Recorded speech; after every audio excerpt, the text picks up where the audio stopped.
Hello সবাইকে, চলে এলাম বাঙালির রান্নাঘরে।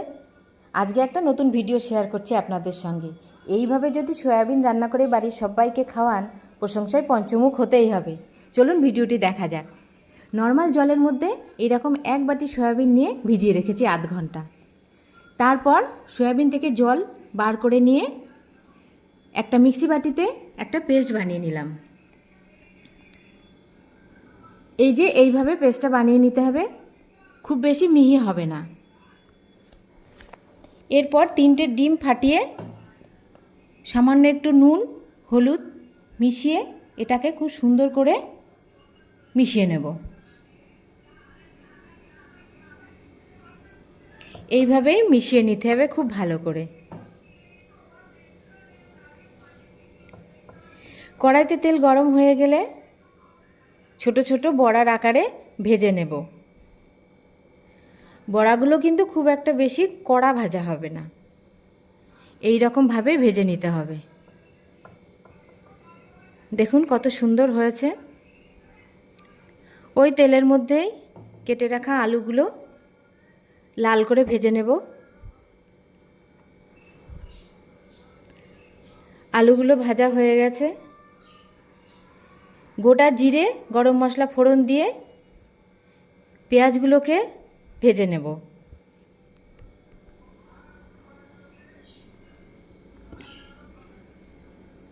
পেঁয়াজগুলো কিন্তু ঠিক এই রকমই ভাজা হবে।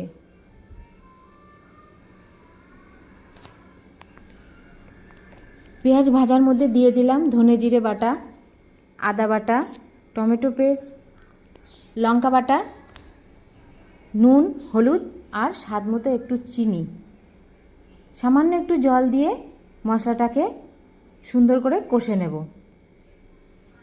দিয়ে দিলাম কয়েকটা কাঁচা লঙ্কা।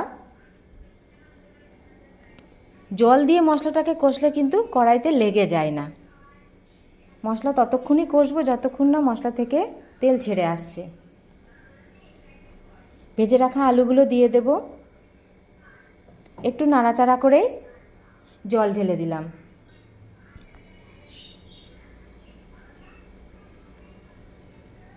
দু মিনিট ঝোলটাকে আমি ফুটতে দেব।